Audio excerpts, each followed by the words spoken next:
watching this in the dark, aren't you? Good. That's when they come closer. Welcome to Dark Entity Studio. They say, never carry meat after dark. And if you see a roadside temple, stop and pray. Those who don't vanish before reaching their destination. This is what happened to Raunak. He wasn't alone. This is the cursed tale of the haunted road of the Goa Highway. And some roads don't want you to leave. It was meant to be a fun weekend trip. Raunak was behind the wheel, his cousins beside him, laughing, singing, passing snacks.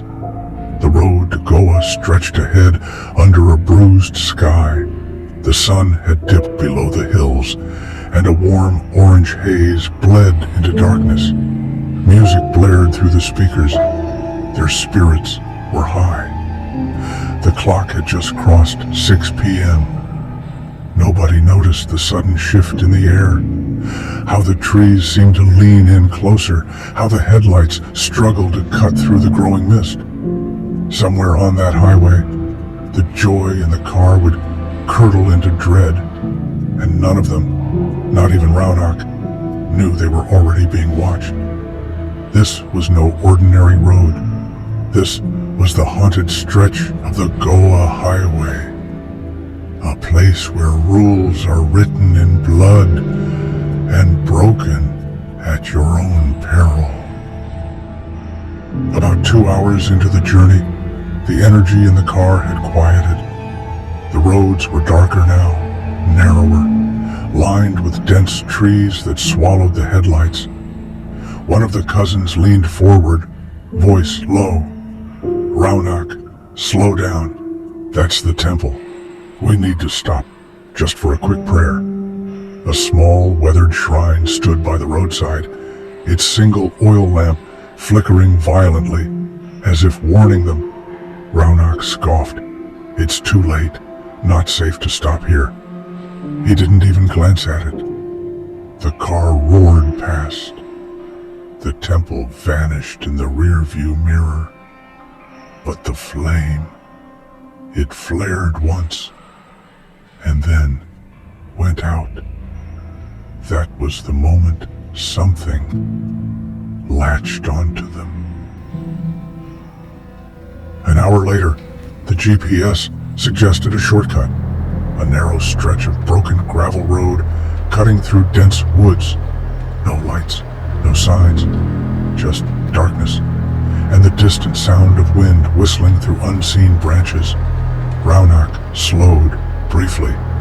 "This will save us at least 30 minutes. Trust me." One of the cousins shifted uneasily. "This road feels wrong, haunted even." Raunak chuckled, trying to lighten the mood. "It's just a road. We'll be in Goa before you know it." But no one laughed.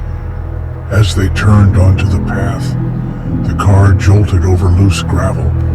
Behind them, the main highway disappeared into the blackness, and ahead, only fog, silence, and the road that shouldn't have been there.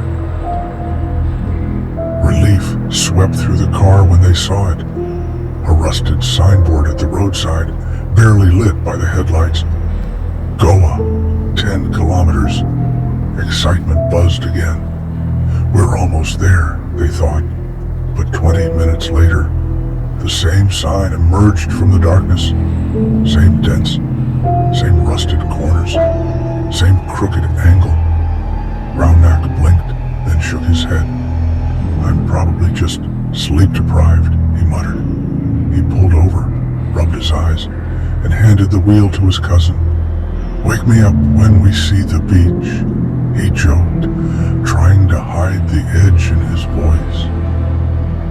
He leaned back in the seat, unaware that no one ever leaves once the loop begins. Raunak was shaken awake. "Bro, it's the same road again."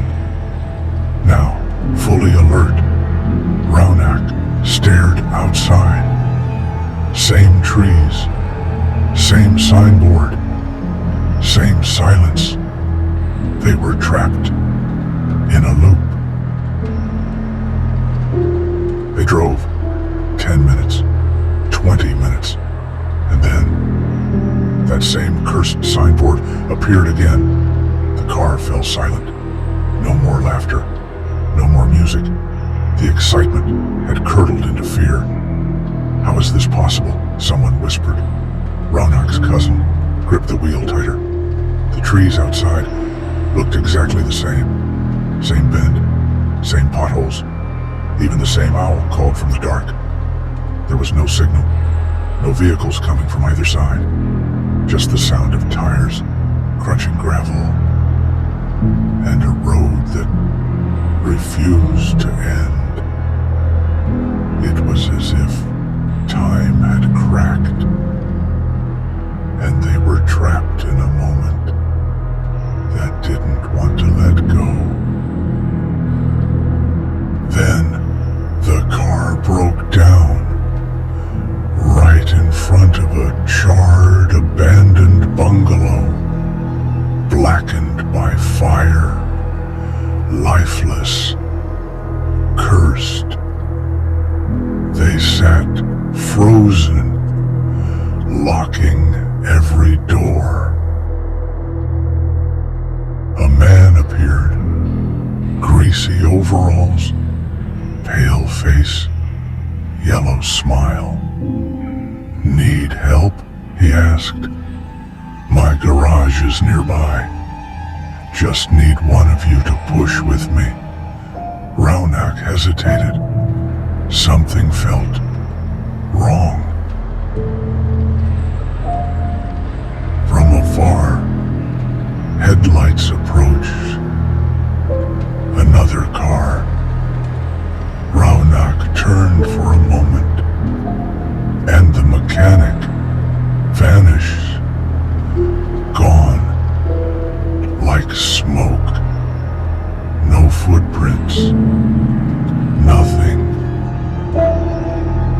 The new driver asked, "Did a mechanic try to help you?" Raunak nodded slowly. The man's face turned pale. You met the Chalava. Many have seen him. None returned. He died here. Now he haunts this roadway. The man tied their car and pulled them out. After what felt like hours, they reached a small garage. Relief washed over Raunak. He turned to thank their savior. But the car was gone. No tire marks. No sound. No man. Just the road behind them. Silent again. If you ever drive to Goa, remember, don't carry meat. Stop at every temple and never take the shortcut. Some roads don't want you to leave. You've reached the end of this story, but in the world of shadows, endings are just the beginning. Subscribe to Dark Entity Studio, and don't forget to turn off the lights.